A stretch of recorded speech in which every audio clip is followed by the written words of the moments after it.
It's filming time again! Our schedule is jam-packed for the next couple of days, too. We've got so many different locations and sets to cover. Anyway, let's head out and meet up with the others.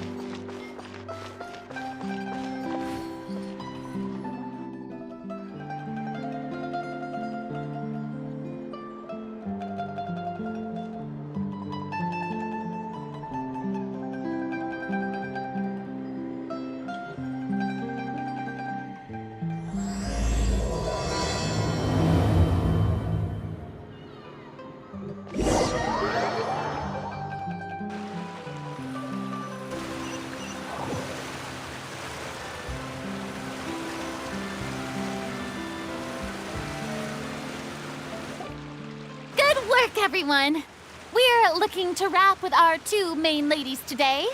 I can already smell our success. What do you mean, looking to wrap?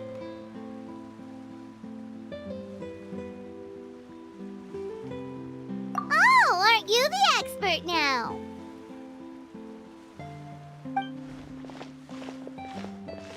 This upcoming scene is the two musketeers' final confrontation with the Baron. There will be quite a bit of action, but no choreography beyond what we've already rehearsed. Anyway, get ready. Lights, camera, action! The view is beautiful tonight. It reminds me of that fateful night 10 years ago. And now that I've said it, I can even make out the faint fragrance of herbal tea in the air. Enough, villain! It's time that you pay for the death of our mother! My dear Iris, have you forgotten your manners? How can you speak like this to your own father? I'd sooner swallow all of my teeth than call you father. What did I expect? Seems the daughters have turned out to be just as obstinate as their foolish mother. In this world, Mora and status is everything. She thought she could blackmail me using her children and force me to grant her recognition and concessions? Ah, how naive can a woman be? Mother never asked a single thing of you. All she wished was for us to live a peaceful life, just like the others. It was you who personally brewed the poison of prejudice and sent Mother to her death. Compared to that deadly poison, the 2 bullets that will soon pierce through your heart will be like sweet mercy. And that's exactly why I said you're just as naive as her. Did you really think 2 muskets would be enough to defeat me? So let's see. What is stronger, Mora and power, or the 2 muskets in your hands? them! Tulip! There are too many of them! It'll be okay. We'll cover each other, Iris. And Mother will be watching over us, too.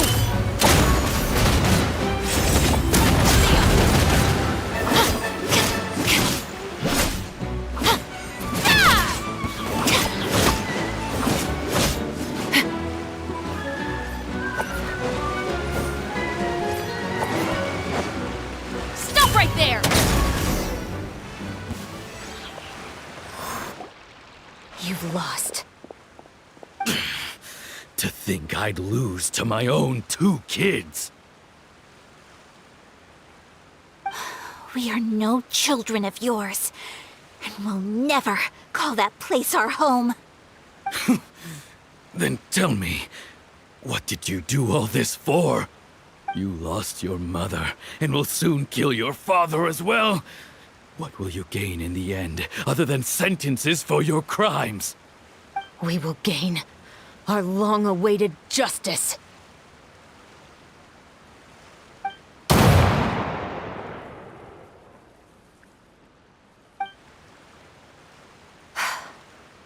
It's over. Finally, it's over.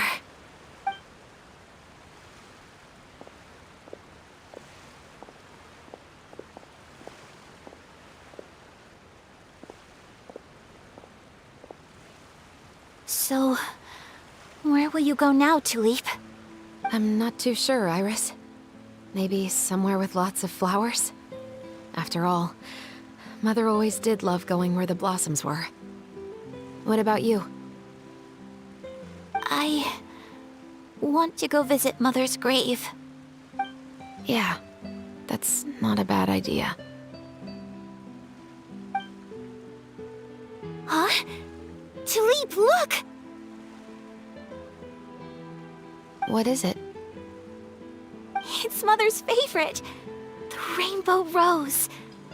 Look, it's blooming again.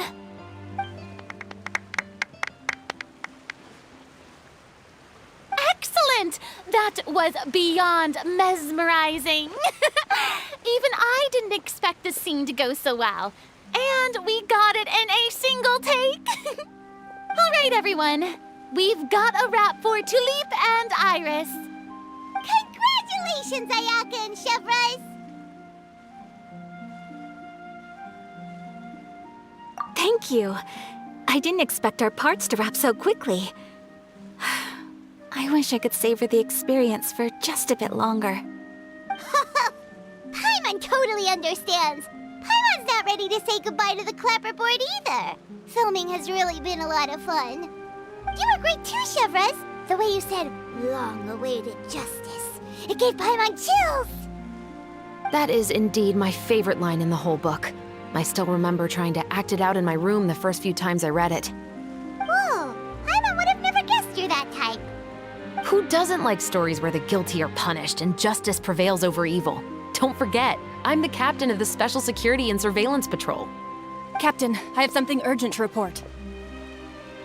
Please excuse me, everyone. I'll be back in just a moment. It's okay, don't worry about us.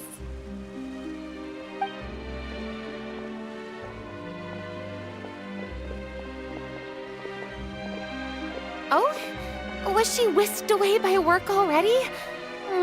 I was just about to tell her how great she did. It seemed like some urgent official business. Then perhaps we should thank the stars that we were able to wrap both of your parts so quickly today. Switching around the filming schedule would have been a real pain. Anyway, I actually came over to let everyone know that we're all done for today. You can go home and get some rest. And one last thing, Miss Ayaka. Your acting skills today were immaculate as always. Are you sure you won't consider taking up full-time acting? See, I just happen to know this great troupe that's still looking for a lead actress. Thank you for your kind words, Director Farina. Unfortunately, there are still many matters that I have to take care of back home at the Yashiro Commission. I cannot remain in Fontaine to pursue an acting career. Nevertheless, I will make sure to treasure this incredible opportunity in my heart. That's a shame, but I understand. Just let me know if you ever change your mind. I believe it's also about time for me to take my leave. But hopefully I'll see you on set over the next few days. Even though my part's wrapped, I'd still like to swing by and help out the crew. See you tomorrow, Traveler and Paimon. Yep, see you tomorrow! Well, what should we do next? Maybe we'll go investigate the case some more with Chores today. Traveler, Paimon, please come with me. Huh? You could say that our ship has finally chanced upon one of those small, remote islands of intel.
Paimon's exhausted. Paimon definitely didn't expect having to float this far after a full day of filming. So, Chevres, why did you take us here? Affirmative. It wasn't anything conclusive, but it should show us a clear way forward. Have you ever heard of someone by the name of Emily? Oh, you mean that famous She's a good friend of mine. She's lent me her aid several times in the past to resolve some. After I discovered the rainbow rose at the scene of the murder, I sent it to her. After all, she's probably the foremost expert on flowers and scents in all of Fontaine. And then? There was nothing remarkable about the flower or the trace amounts of soil, but according to Emily, the rainbow rose left by the killer was derived from a very rare cultivar. Huh. Paimon didn't know that there were different varieties of rainbow rose. Flowers that are deliberately cultivated will always show some different features from those that bloom in the wild. We already knew that the rose left at the scene belonged to a special cultivar, but with Emily's expertise, we were able to pinpoint the place where it was first. Oh, Paimon gets it now. So whoever first planted that rainbow rose was probably the killer. Precisely. And after we checked what we learned against some sales records from the past, we discovered that there's only one person in all of Fontaine who could grow and sell this specific cultivar. Really? And who is it? It's the novelist. But didn't you say he had an alibi? To be clear, I haven't changed my mind about him. I still don't think he was the one who pulled the trigger. However, that doesn't mean the true culprit never visited him at his home or never purchased a rainbow rose from his garden. Whatever the case, we will have to confirm a number of things with him. So you mean the next place we need to go is... Yes, we're going to pay him a visit at his home.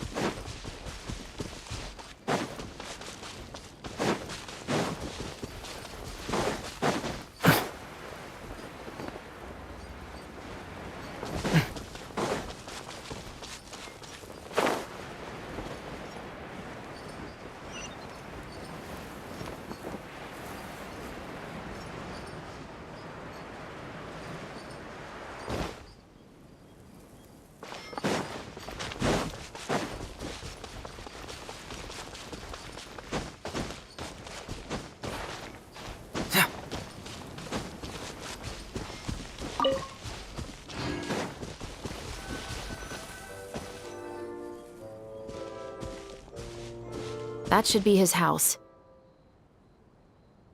There are so many Gardamex stationed around the place. That's pretty unusual, right? According to what he told me last time we spoke, he hired them so he won't be harassed or disturbed.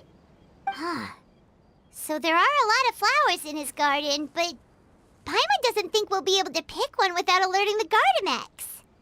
Right. Which is exactly why I think there has to be a special connection between him and the killer.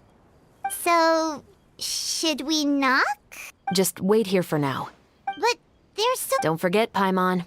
I'm actually the real-life captain of the Musketeers.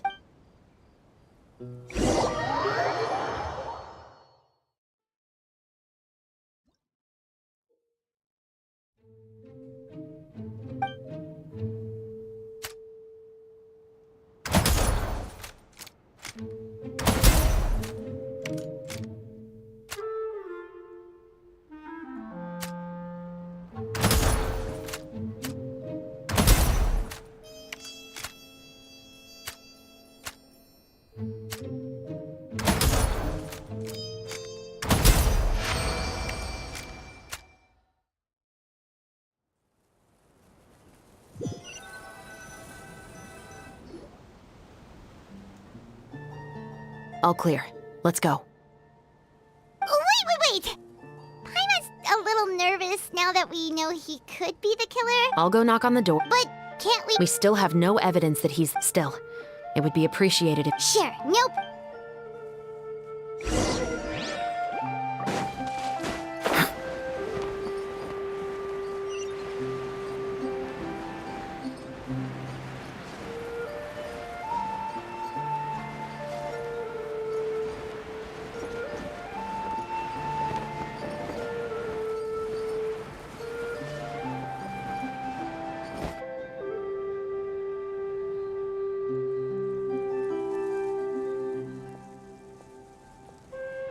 Excuse me, Mr. Baptiste.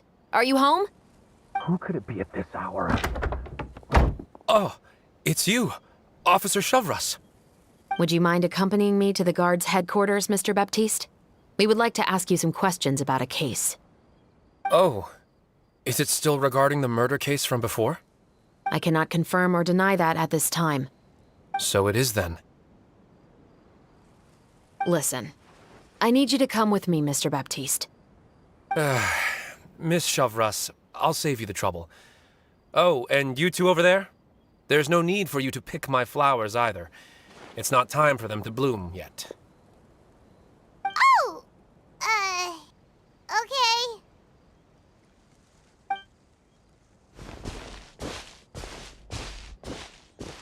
By saving me the trouble, you mean... I will confess, I was the killer. Huh? He just admitted he's guilty! Please relax, everyone. I'm not armed. The musket you're looking for has been buried in my backyard. Then it's my responsibility to inform you, Mr. Baptiste, that everything you say right now will be used as evidence for the inevitable trial. Yes, I am perfectly aware of that. I must say, I hate this feeling. Oh? Is it because I confessed? Or because you've been proven wrong? Both, I suppose.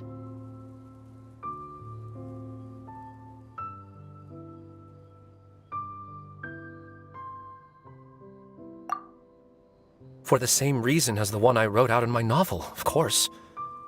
I did it to exact revenge. I know you haven't figured out the link between the two of us. Had you done so, I'd have been taken away to the headquarters a long time ago. But that won't stop me from always remembering his grotesque face. After all, he was the one who killed my mother. Your mother is still healthy and well. You know, I was adopted as a child. I was referring to my birth mother. That was never recorded in the orphanage's records. Please forgive a 6-year-old child for concocting some lies to protect himself after watching his mother die right in front of him. So, your novel, it was like a record of your life? No, of course not. It was a work of fiction with many embellished parts. But I am indeed the illegitimate son of a wealthy and influential man who abused his power to murder my mother. That part was 100% real. But the man you killed didn't have a Mora to his name. He was a hired assassin. An irredeemable beast who sank his fangs into a defenseless woman just for a few bags of Mora. But if that's really the truth, you wouldn't be telling us any of this now. You still haven't managed to take revenge against your father, the true mastermind behind it all. I never thought I'd hear that kind of thing from the captain of the Special Security and Surveillance Patrol. I'm simply skeptical about your motives. It's simple, really. I've grown tired of everything and don't want to shoulder this burden anymore. You may have considered me too soft to pull the trigger. Well, as it turns out, you are exactly right. I've become overwhelmed by the aftermath of the murder. So you're going to call a stop to your revenge, just like that? The true mastermind is too rich and too powerful for me. I've accepted that I will never be able to avenge my mother alone. And so what? The characters in your book never gave up? Now, Officer Chavras, I'm the one who has killed a man, aren't I? Are you trying to convince me to commit another crime? What's your father's name? How do you plan to prove the veracity of all of your claims? Well, I'd like to speak with you privately. Sure. Why don't we speak privately at the guard's headquarters? No, it has to be here. I must ensure that we won't be overheard. Fine. Let's talk here. When I said won't be overheard, I meant by anyone. I would like to speak with you and you alone.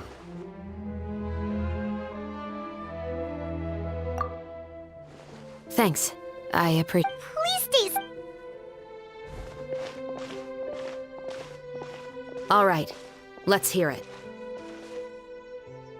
Will you really believe what I'm about to say? Well, that depends on what you're going to tell me. Fair enough. Fair enough. Then listen closely.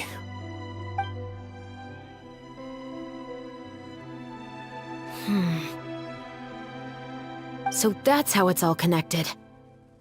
So, it seems you believe me after all. Do you want me to go public with this? No, of course not. At least, not right now. Then why did you bother telling me? You've read my work. What do you think?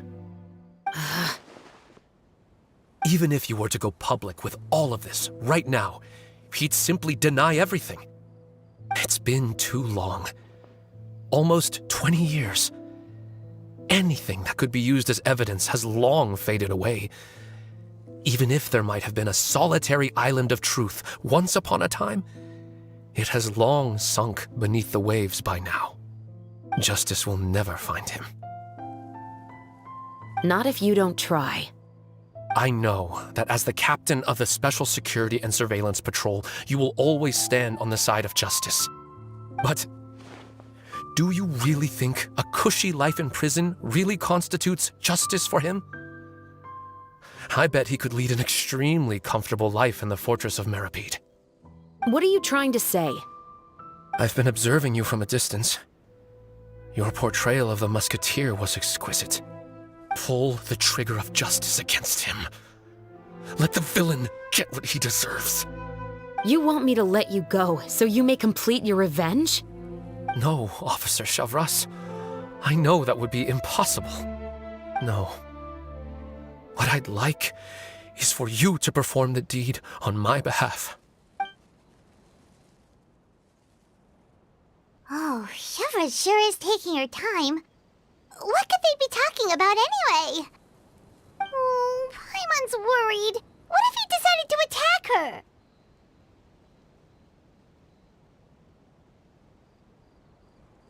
Oh, you do have a point.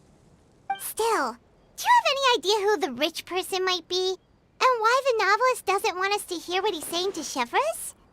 Sorry to keep you waiting, you two. Hey, how did your talk go?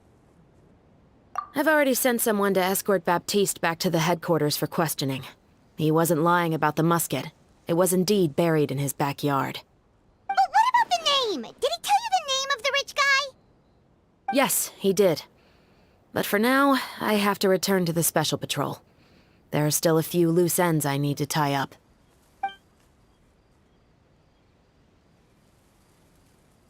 I'll probably be quite busy over the next few days, so apologies if you don't see me on set. All right, Paimon understands if you can't tell us everything you know. We'll just keep an eye on the Steambird then. Actually, there's still something else I need your help with.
We haven't seen Chevra.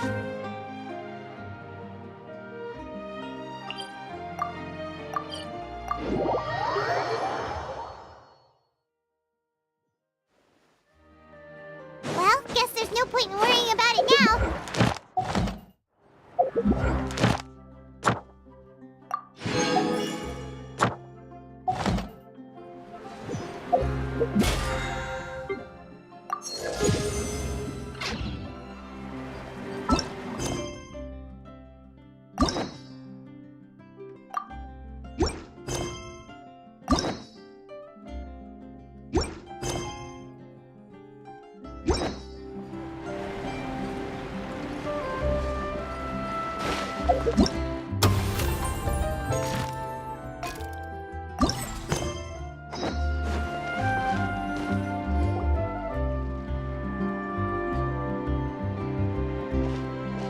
Good morning! Hayaka and I were just talking about you. Is Chevra still not joining us today? Probably not. We haven't seen her either. Huh? That's such a pity. Director Farina said that we've only got a few small scenes left before wrapping up the entire thing. She even said that she'll get me into a couple scenes, so everyone will have a chance to shine in front of the camera. We were also planning on having a victory feast once we're all finished filming. You can join us, right?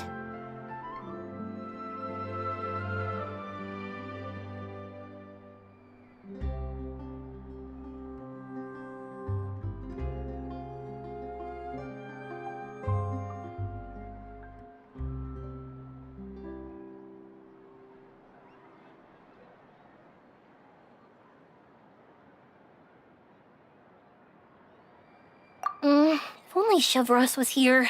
I still haven't taken a photo with her. I'm afraid that can't be helped.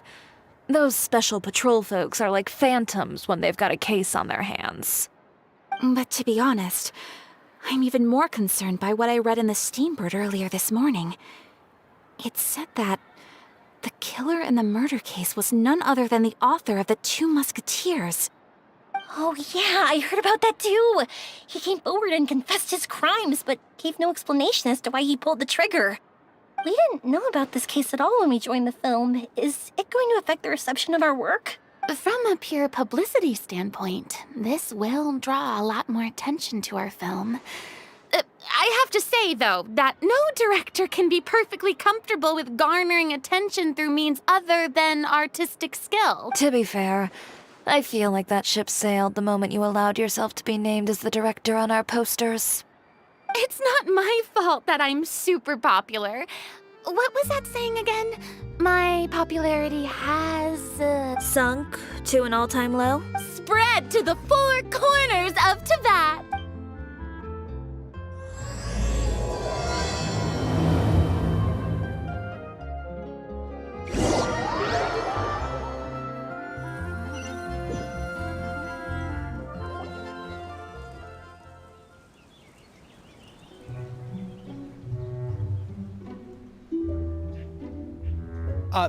Excuse me, everyone. Xavier! Feels like it's been ages since we last saw you. I've been talking non-stop with the Film Association, and I'm absolutely swamped trying to coordinate the film's marketing. So forgive me for not being around more often, but please believe me when I say that I will make sure everyone's hard work gets the exposure it deserves. Oh, seems like you've been fighting your own battles. Yes, that's one way to put it. Oh, and before we begin the final round of filming, please allow me to finally introduce you to the original investor of our film, Mr. Morris. A pleasure to meet you all. Yes, glad to make your acquaintance, Mr. Morris. We've heard about the issues you've encountered with your financial situation, and genuinely hope that things have taken a turn for the better. Oh, well, the situation has indeed improved somewhat. Don't worry, Mr. Morris. Accidents and last-minute challenges happen all the time. There's no need to blame yourself over it. The good news is that we're almost done filming now, and I would even say that this is the best story I've ever seen. Is that so? I say that's great news. All right, now that we've gotten all the pleasantries out of the way, let's get this show on the road. We'll mostly be filming typical people and scenery from the streets today to improve the sense of environmental ambiance in some parts of the film. Oh, and there'll be a cameo for Mr. Kamisato and Miss Yoimiya as well. They'll be used to show outsider perspectives on the fates of the two musketeers. That's right. Ayato should be here any minute. Excellent! Then let's start with the scenery shots. Camera and clapper loader, you're up. Yep, we'll be ready. Remember, all we need are some wide zoom shots of the streets. If you happen to find some particularly lovely patches of flowers and grass, feel free to grab some close-ups of those as well. Ready? Lights! Camera! Action! Okay, now move the camera slowly. Try to focus on that flower. What's wrong? Just adjust the focal length a bit. Something the matter? Huh? But wasn't it working? Veronique, can we try a different camera? No problem. How about this one? All right, let's give it another try. Lights! Camera! Action! Don't tell me. This one is broken too. Veronique, do we have any other spare ones we can use? What? Then go find a workshop to get them repaired right away. Oh, and you too, Bono. Go find our spare camera in the warehouse and bring it back to the set. On it. Greetings, everyone. My apologies for the delay. Is something the matter, Ayaka? It seems like there are some issues with the filming equipment today. We're stuck for the moment. I see. Well, let's not just stand here twiddling our thumbs. Actors, to the makeup booth. We'll start on the next scene as soon as we get a working camera. The people at the workshop told me that the part which holds the lens in place seemed to have fallen off. That's super strange. It was perfectly fine just yesterday. Well, no time to dwell on that now. Let's get back to filming. Ahem! Quiet on set! Places, everyone! Lights! Camera! Action! By the way, have you heard about that recent murder case? Yes, I have. It seems that they've caused quite the commotion in the city. I heard that the chief of the guards is so mad about not catching the culprit that he's about to explode. Oh? I find that quite hard to imagine, considering how he already looks most days. Director, we have a problem. Oh, we're in the middle of a take! Couldn't you wait until we wrapped up this scene? No, Director, our film, all the finalized film that we've been keeping in the case has disappeared. Oh, wait, what? Mr. Bono, please take me to where the film was kept right— I'm coming too! No, Yoimiya, you have to stay here. Oh. Okay, listen up. Everyone who's not working on this current scene can go with Bono to look for the film. Everyone else, stay put and wrap up the scene. Unbelievable. How could all these problems happen in just one day? We're back. How did it go? Did you find the film? We found it in the sewers. Huh? In the sewers? Is the film still okay? We discovered it just in time, so we should still be able to salvage it. The others are checking now to see if we lost any specific scenes. You scared me for a moment there. I nearly thought we had lost everything. I really don't want to experience that feeling of despair again. Okay, but who could have stolen the film and dumped it there? Could it be, some competitors working on other films? But if they wanted to harass us, why wait until the last day? Okay, we don't have time to really look into it right now. Let's strike while the iron is still hot and wrap this thing up once and for all. Yeah, let's finish it.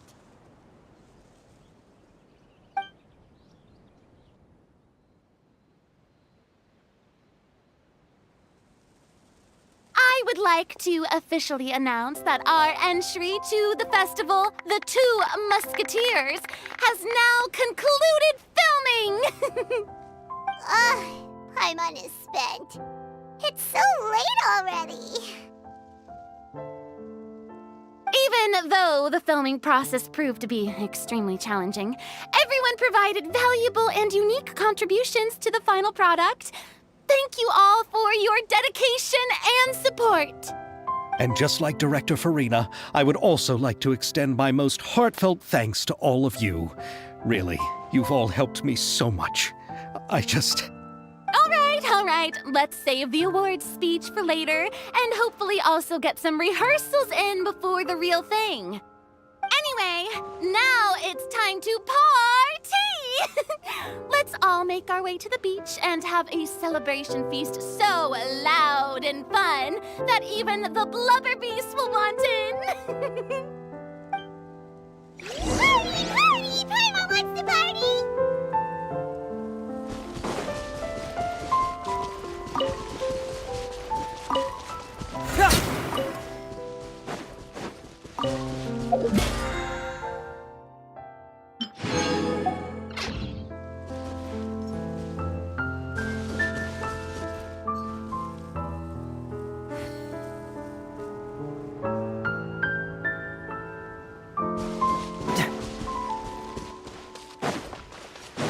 Whoa, this place is hopping.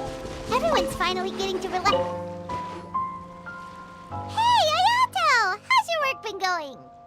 Everything went rather smoothly. Thank you for your concern. Ayato told me that we've already confirmed the dates for some Inazuma Fontaine cultural exchange events. So the next time we visit, we'll be doing so in our capacities as the representatives of the Yashiro Commission. Oh, that's great! Then maybe Paimon will be able to find Fontaine detective novels in Inazuma from now on. Oh, wait. Wouldn't Yae Miko get upset if that happens? That would be stealing some of her business.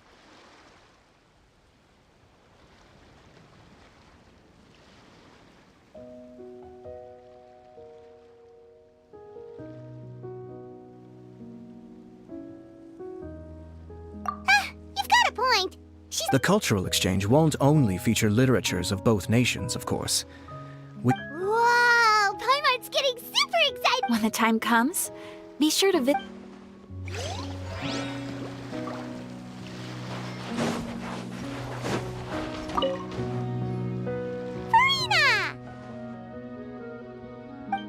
Oh, my darling clapper loader and camera operator.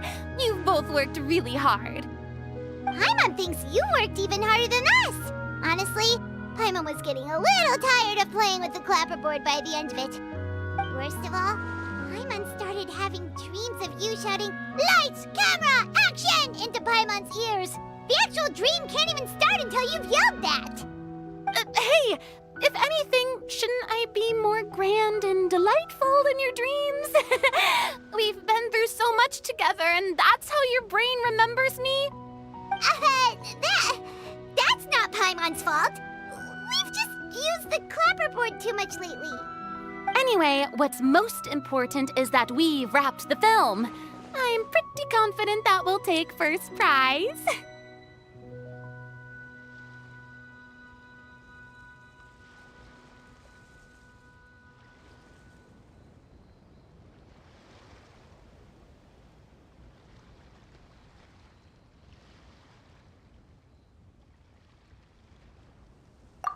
No need to mention the official name. Wait, now that you mention it, if we did win the prize, would Farina just get a statue of herself?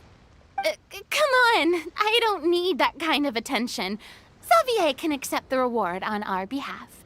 But just imagine! Farina accepting the Farina Award and holding a Farina statue. I'm going back to my dessert now. You all can keep discussing that on your own.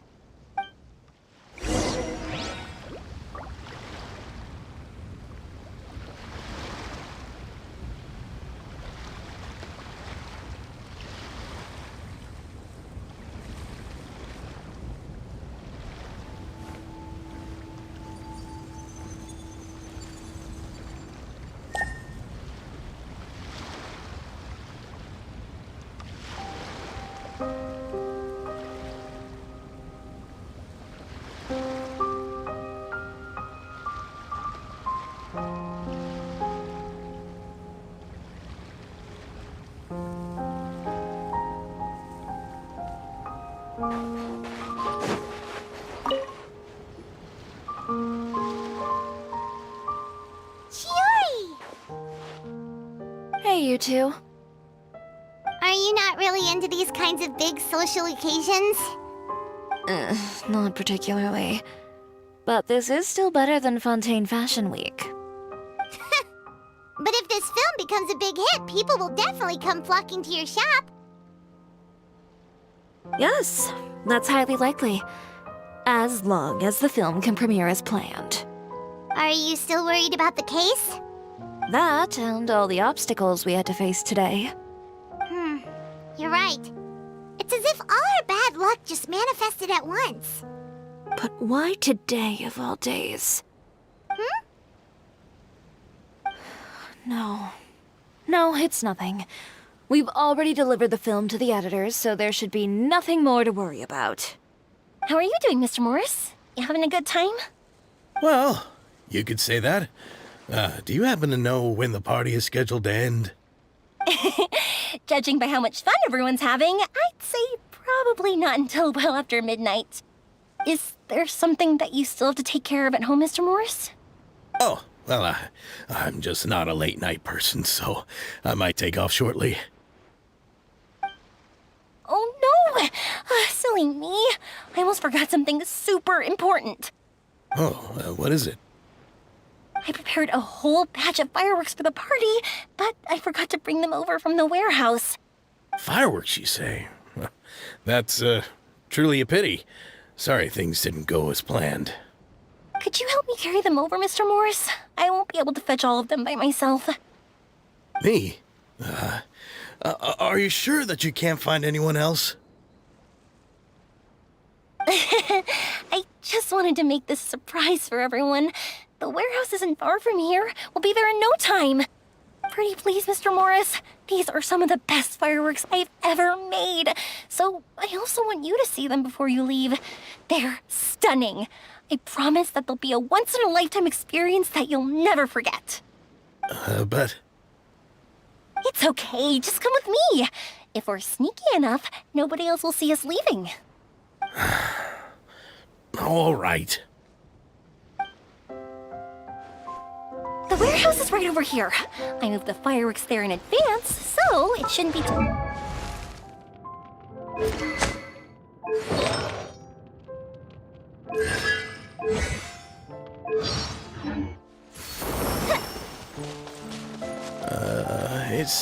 ways away from the party.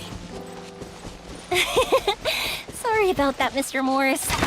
It's probably because I'm used to carrying fireworks all the time, so it doesn't feel like a lot of work to me.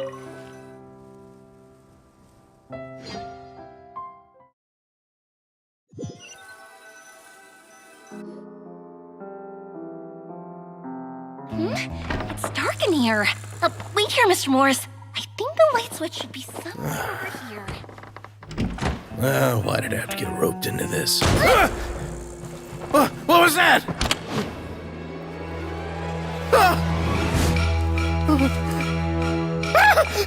Who's there? Get me out! Get me out of here! Did you really think you'd get away, Morris?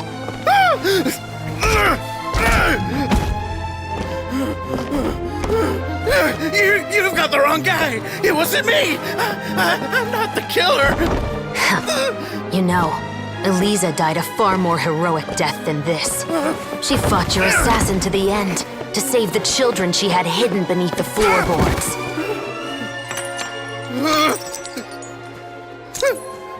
That is Eliza's pendant. The one with a photo of you two inside. The one you gave her. Ring any bells? It's a fake! It has to be! There's no way! No way your assassin didn't destroy it, you mean?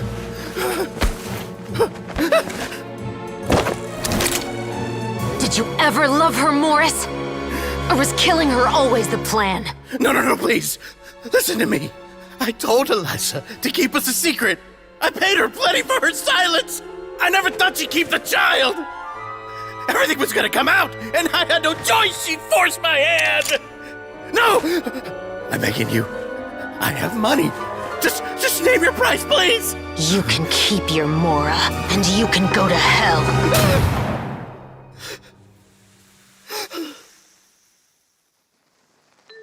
I'm Captain Chores of the Special Patrol. Morris, you're under arrest for Eliza's murder.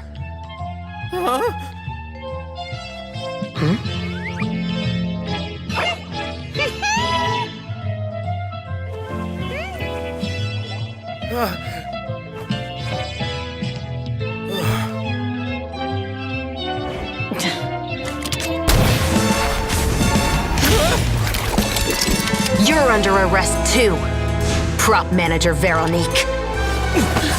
Or perhaps I should call you the Second Musketeer.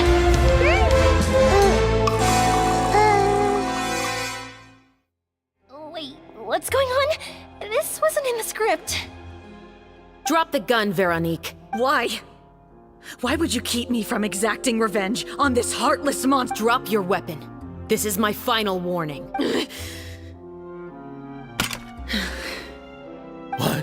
What is... Do I have to spell it out for you, Morris? Everything that took place just now was staged to get you to confess the truth. But this last part is all improv, of course. Chores, you told us you wanted us to help you stage a play. You never said anything about the Second Musketeer. It's because even I had no way to confirm my theory until now. Thank you for your performance, Yoimiya. Could I trouble you to go and bring in the other Special Patrol members? They should be on standby just outside. Oh, and please tell the other cast members not to worry about us. We'll be rejoining them shortly. On it!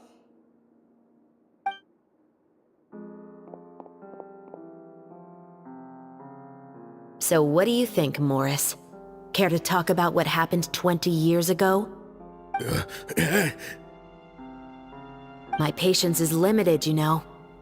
Don't force me to take you back to the interrogation room. I'd wager that you wouldn't last for more than a minute in there. With the recording we made, you have no chance of winning in court. Cooperating with us now is the most practical move. All right. I'll talk.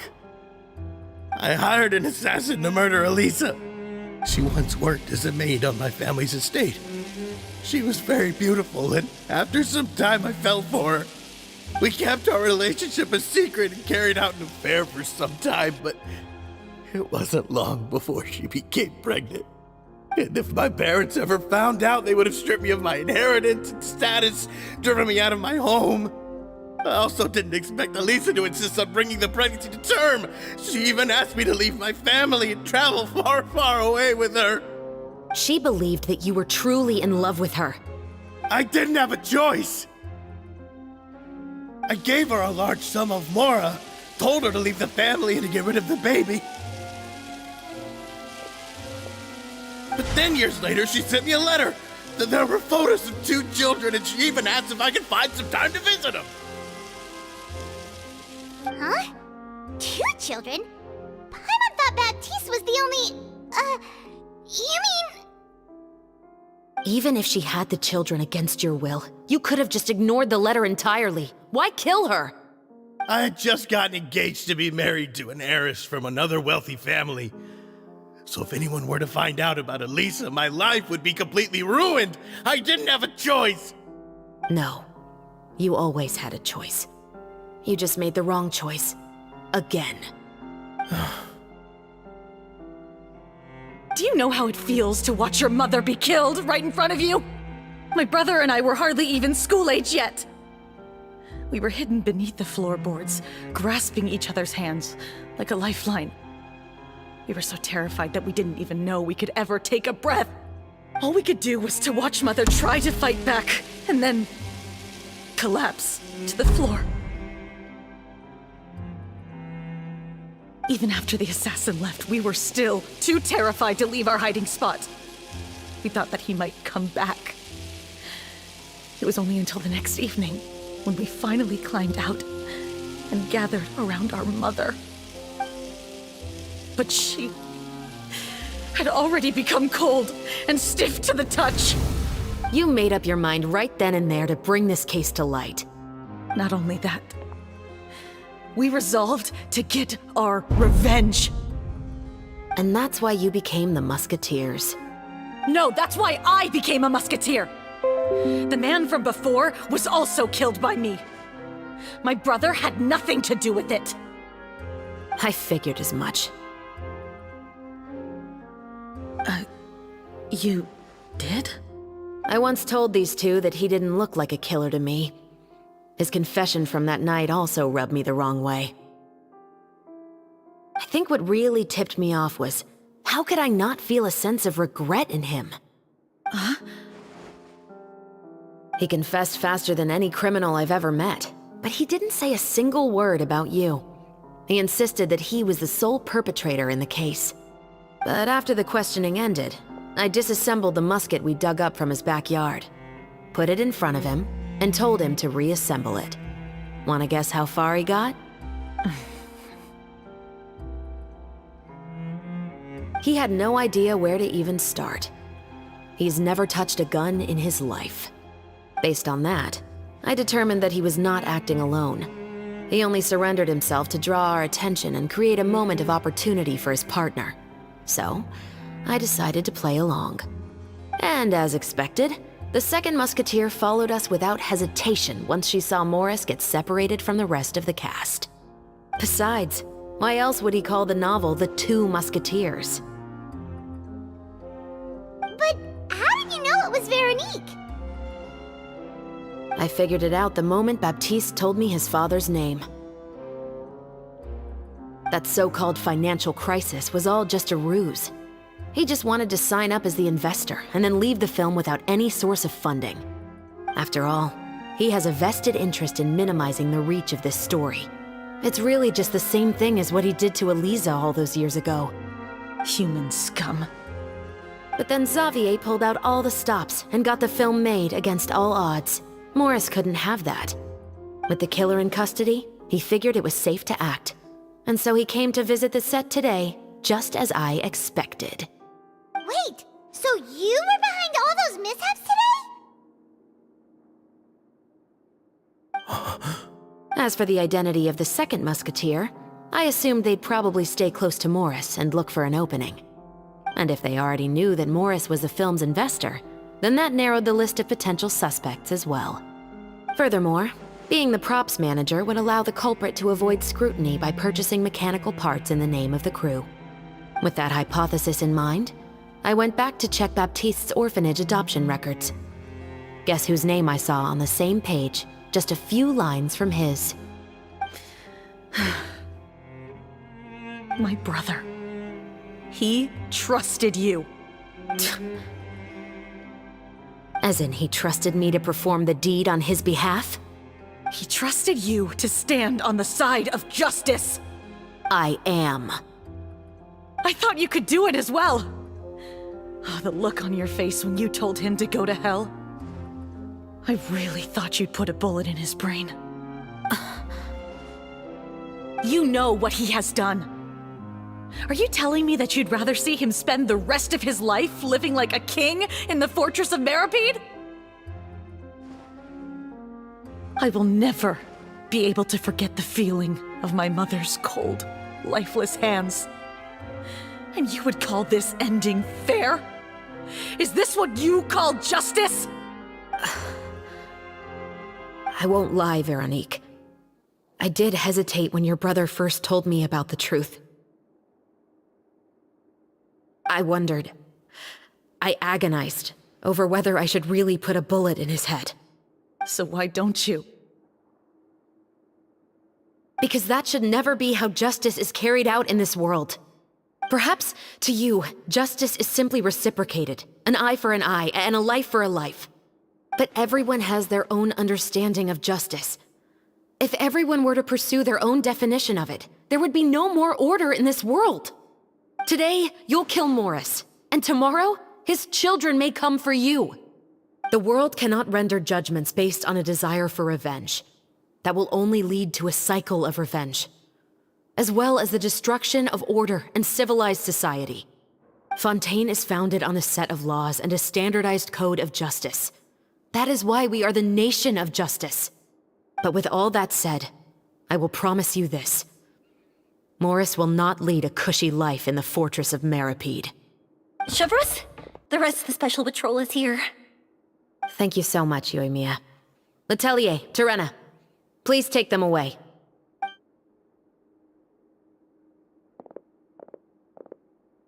I still can't agree with your reasoning. I know. Justice has not been... Chevros. Let's go. We should give an explanation to the crew.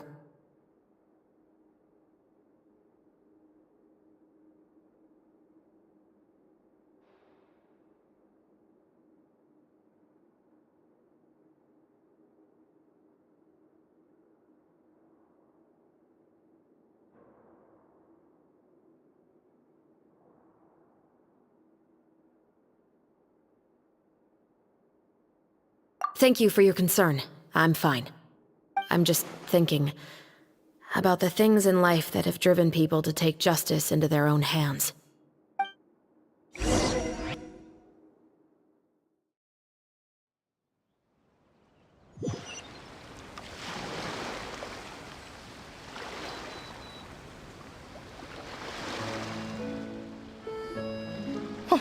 Who would have thought Morris would turn out to be...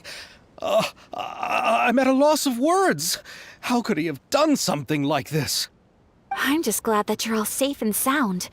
Who knew that such a labyrinth of cases would be behind this story? Well, what should we do now? We have a finished film, of course, but should we still go ahead with the premiere? What do you mean? Shouldn't you be even more motivated to spread the word now that you've learned the truth? Chiori is right. I'd also like more people to see this story for themselves.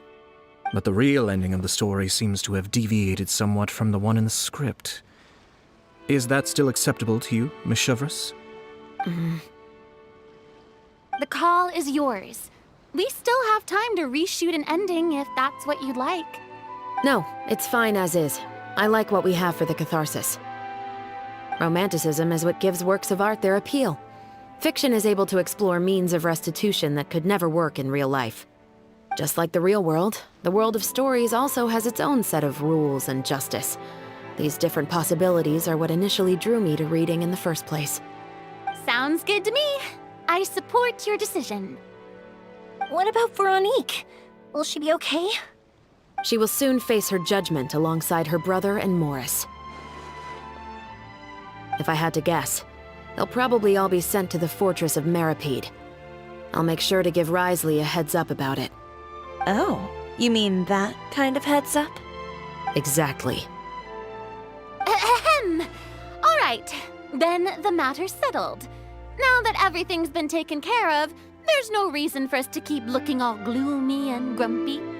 Let's get back to the feast and enjoy each other's company. We'll be starting the post-production process tomorrow. You should join us, Chevres. You missed the first few hours of the party, didn't you? All right. Count me in. Then I'll wait for you over there. There's still some good news that I'd like to share with Chevres. Traveler, Paimon, could you wait for me by the sea after the party ends? I'd like to go on a brief walk with the two of you.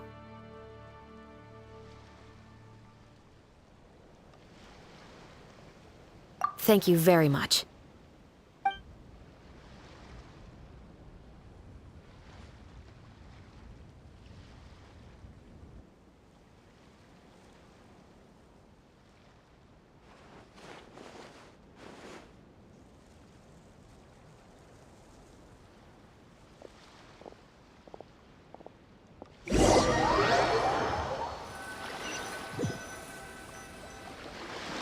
Sorry for the wait. Oh, we weren't waiting long at all. Is there something else you wanted to tell us? No, I don't have anything new to share. I just felt that since you were my investigation partners, I should have another conversation with the two of you.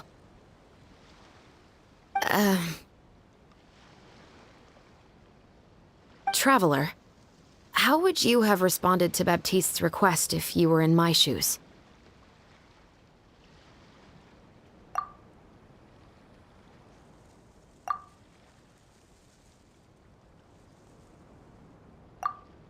Is that so? When I was young, my father often took me here to swim. We'd come rain or shine, even when it was freezing cold. He told me that swimming was the best activity to train one's strength of will. You could never give up before reaching the shore, especially when the water was cold. Oh? Why's that? Because the moment you give up would be the moment you die. At that point, I still hadn't received my vision. One winter, the chilly wind felt almost like knives on my skin, and the seawater was so frigid that it numbed my toes the moment I stepped in. I cried and begged my father to spare me from having to swim across, but he wouldn't listen. He used to be a member of the Special Patrol as well. You could say it was his way of educating his children. That sounds awful. When he saw that I wouldn't stop crying, he just picked me up and tossed me into the icy water. The bone-chilling cold took away my senses. I couldn't feel anything but fear and rage. I waited for my father to save me, but one look and I knew he'd already started swimming for the opposite shore. I realized that if I were to give up, I really would die right then and there. I used all of my strength to try and catch up to my father. Those few minutes felt longer than my whole life up until that point. I did, however, make it to the other side. I've never felt afraid about anything in my life after that, nor have I ever cried again. That way of teaching would have never worked on Paimon. Yeah, I don't think that was the right method for anyone. It's just that, working now as I am in the pursuit of justice, I still sometimes feel like I've been tossed into that winter sea all over again. The anger and the helplessness. Chevres. But the worse I feel, the more I know to never give up. The alternative would be to forever lose myself among the waves. Anyway, how about a race? Neither of us will drown, but we can still see who swims faster. You guys go ahead! Paimon will grab the clapperboard to mark the start of the race.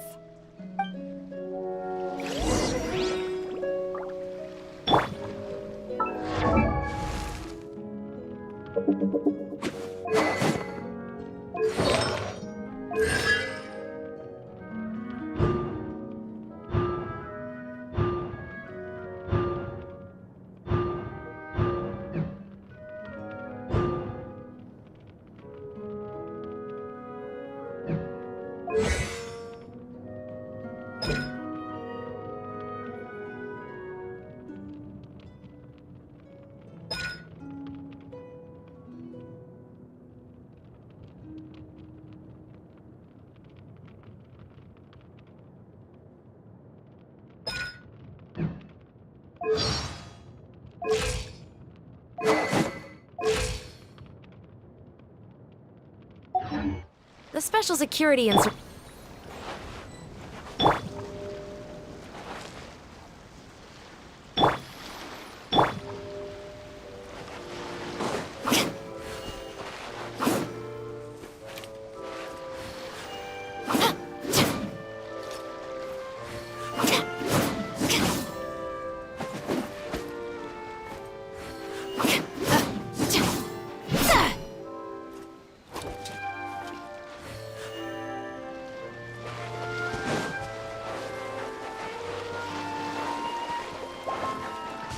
Drop your weapons!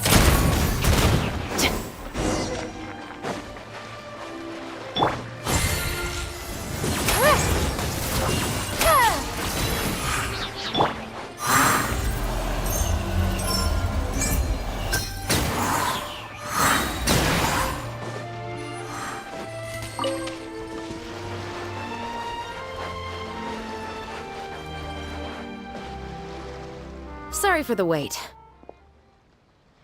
Oh, we weren't waiting long at all. No, I don't have... Traveler. How would you have responded to... Is that so? When I was young, my father... He told me that... Oh? Because the moment you give up would be the moment you die. At that point, I still hadn't received my vision. One winter, the chilly wind felt almost like knives on my skin, and the seawater was so frigid that it numbed my toes the moment I stepped in. I cried and begged my father to spare me from having to swim across, but he wouldn't listen. He used to be a member of the Special Patrol as well. You could say it was his way of educating his children. That sounds awful. When he saw that I wouldn't stop crying, he just picked me up and tossed me into the icy water. The bone-chilling cold took away my senses. I couldn't feel anything but fear and rage. I waited for my father to save me, but one look and I knew he'd already started swimming for the opposite shore. I realized that if I were to give up, I really would die right then and there. I used all of my strength to try and catch up to my father. Those few minutes felt longer than my whole life up until that point. I did, however, make it to the other side. I've never felt afraid about anything in my life after that, nor have I ever cried again. That way of teaching would have never worked on Paimon. Yeah, I don't think that was the right method for anyone. It's just that, working now as I am in the pursuit of justice, I still sometimes feel like I've been tossed into that winter sea all over again. The anger and the helplessness. Chevres. But the worse I feel, the more I know to never give up. The alternative would be to forever lose myself among the waves. Anyway, how about a race? Neither of us will drown, but we can still see who swims. You guys go ahead! Paimon...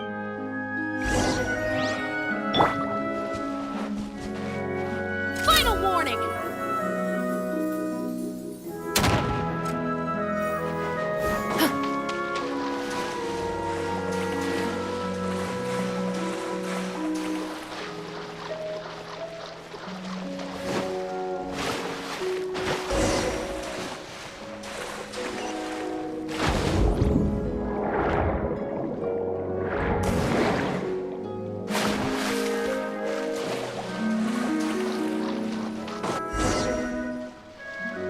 Oh, that felt good.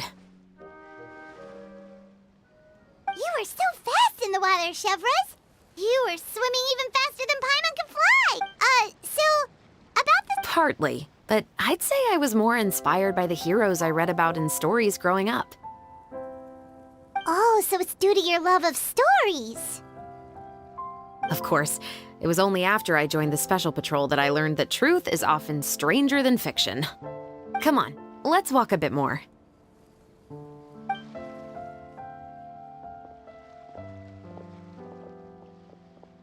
To be honest, I do sometimes question whether the decisions I make are the right ones.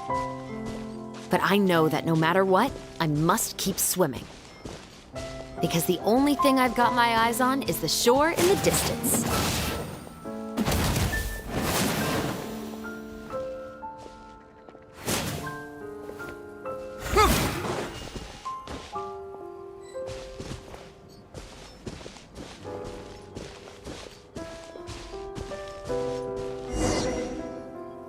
Thank you for coming on this walk with me. I feel a lot better after getting all that off my... Huh. We're nearly back at Baptiste's house. Huh. You're right. I didn't realize we were so close. He really did plant a lot of flowers. It's just like how he described it in the story. Huh? Wait. Paimon, Traveler, look! The rainbow roses in the garden. They're in full bloom now.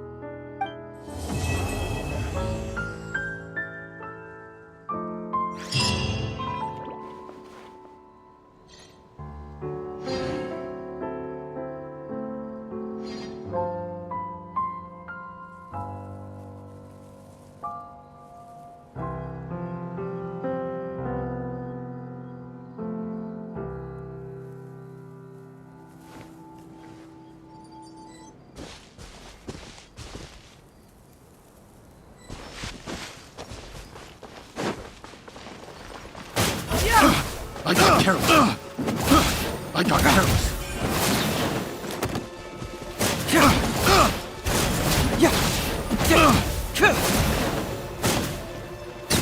Suffocate. Pick the wrong test subject.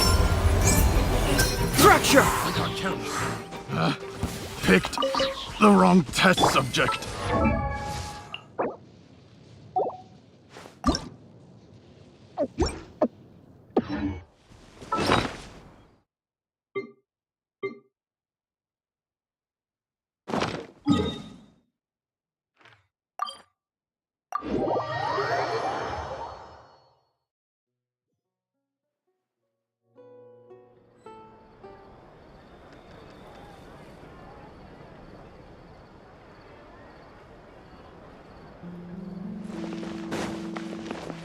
Ad Astra Abyssosk.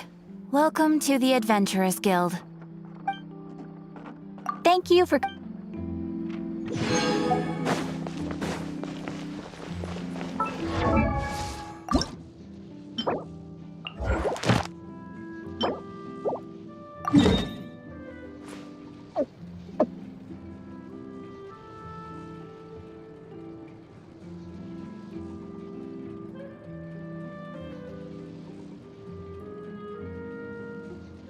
If you ever want to trade tactics, I'm always ready. If you ever want to trade tactics, I'm always ready.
Behold!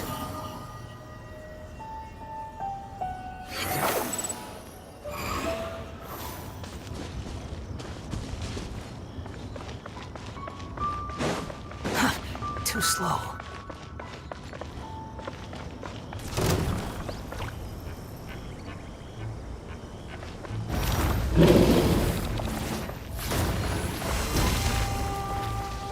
Don't get too close! The wind rises.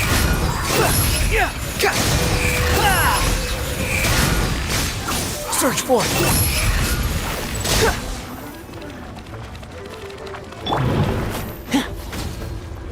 Fire it up! Wretched vermin!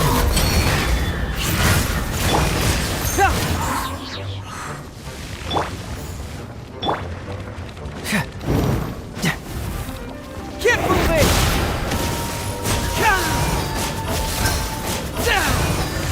Hurts!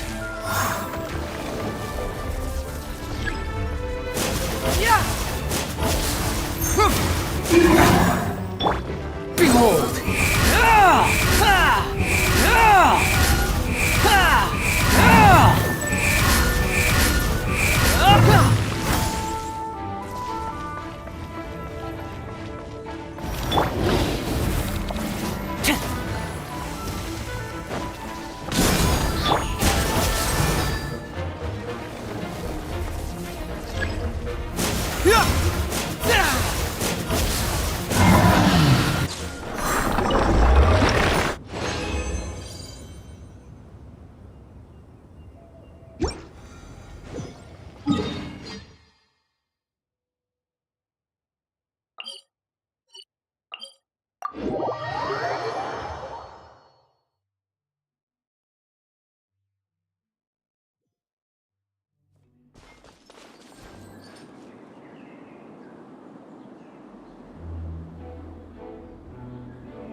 My intuition tells me that something very interesting is about to happen.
Squall Fury!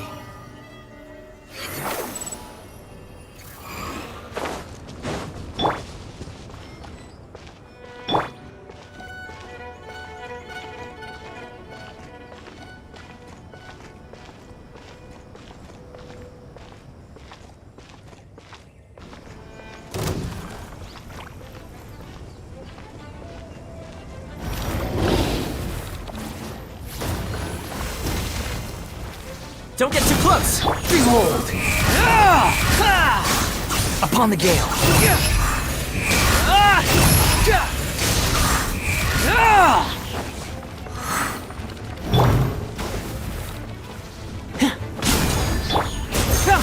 Cyclone!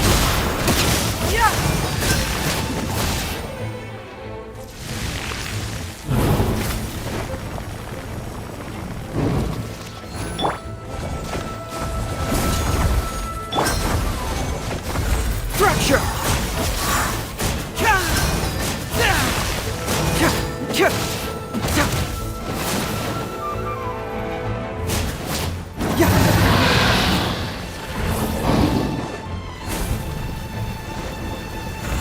Truth hurts!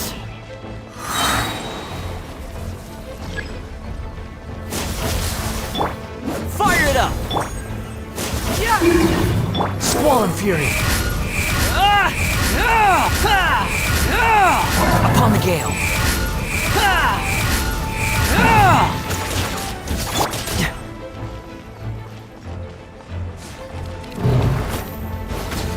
Confess!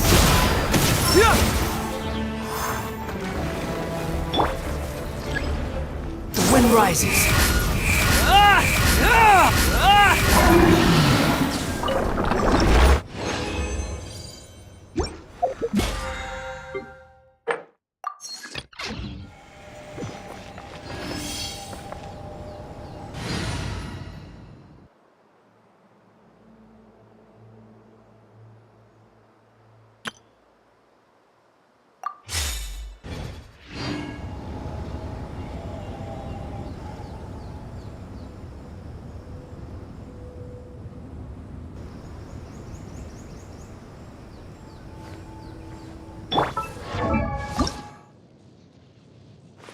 If you ever want to trade tactics, I'm always ready.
After all this training, I feel like I'm finally at my best.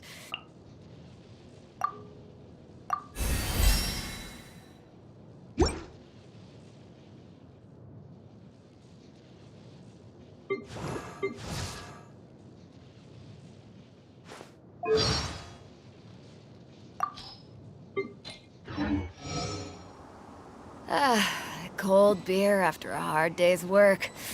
Nothing like it.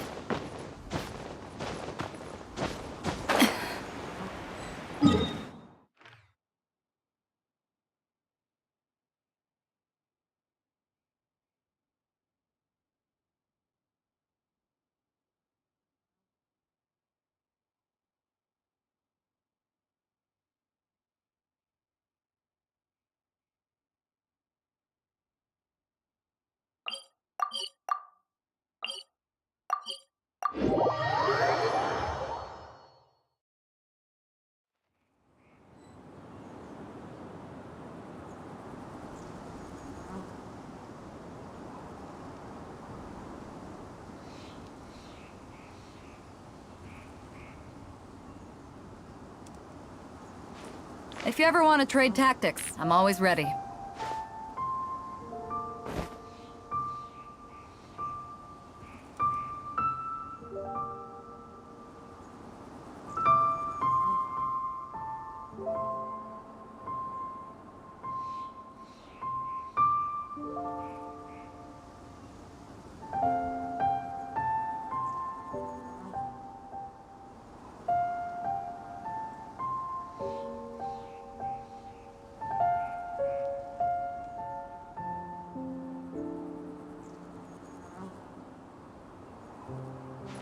If you ever want to trade tactics, I'm always ready.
If you ever want to trade tactics, I'm always ready.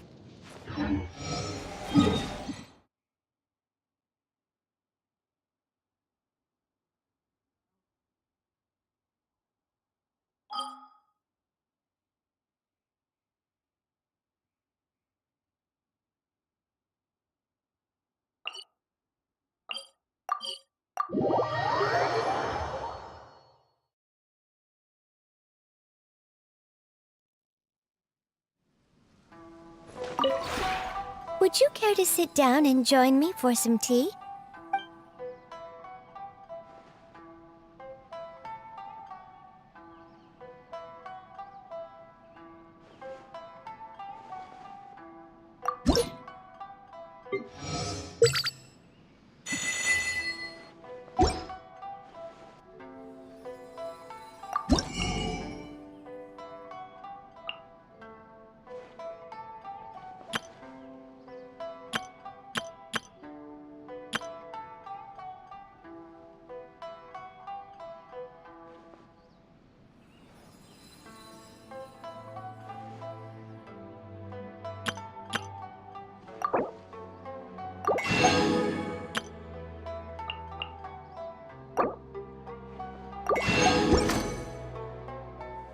If you ever have it...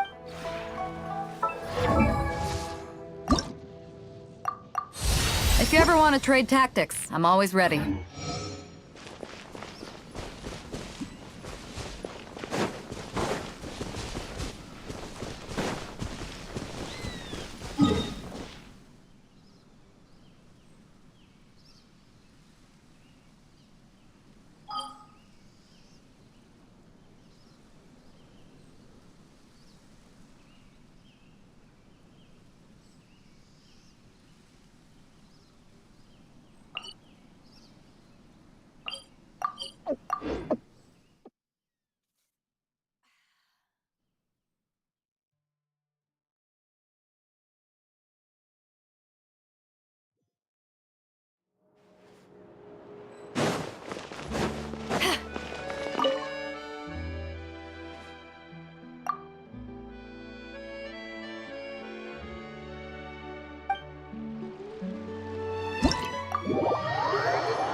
If you ever want to trade tactics, I'm always ready.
There's something in the air.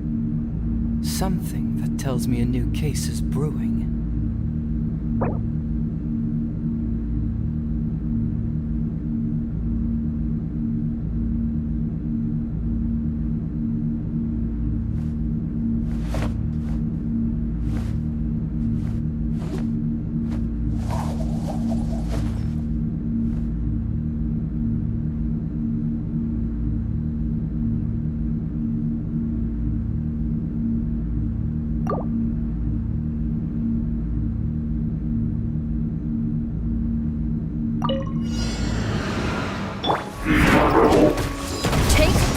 To ashes! Have fun with this game! Keep moving! Bring it on!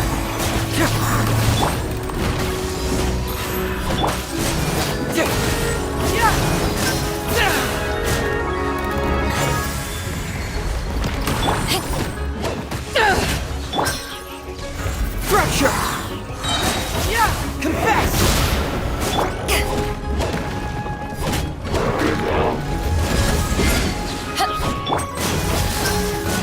Bring it on!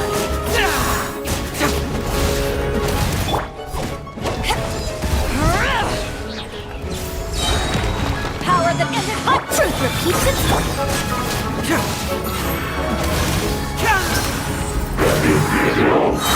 Keep moving!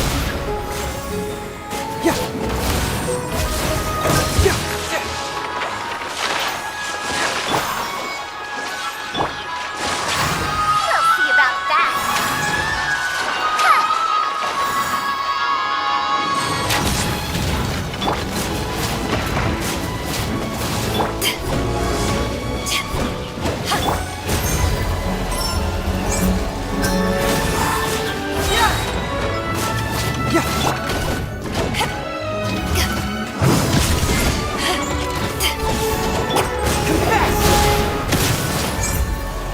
Fracture!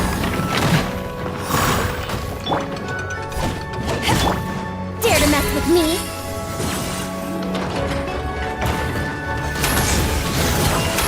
Here's the store! Eyes on me! Bring it on! Segway!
To ashes! Have fun with this game! Keep moving! Reverse!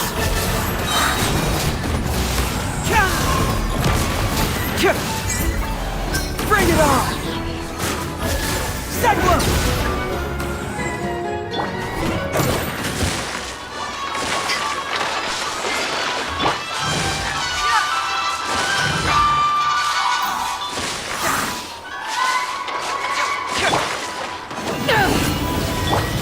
For regrets! Eyes on me! Truth repeats itself! Confess! Fracture!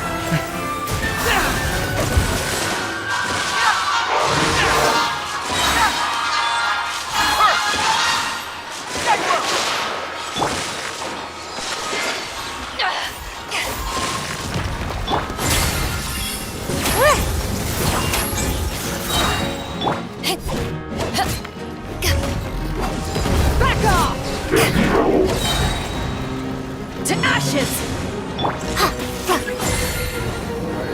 fun with this gift.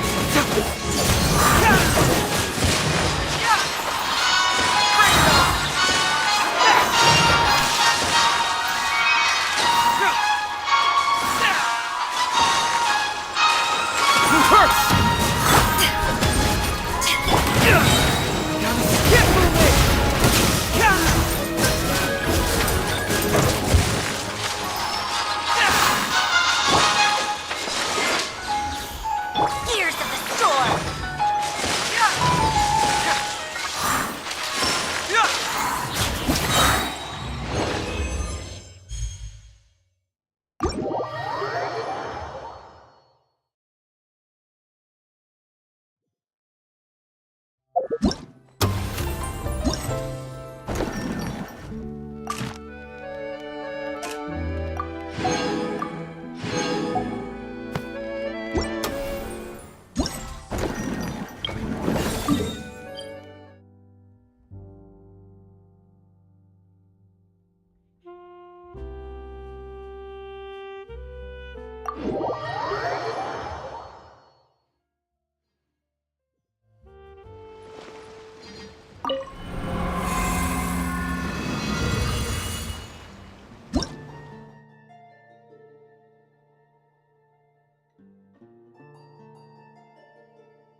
Seems like the stories here never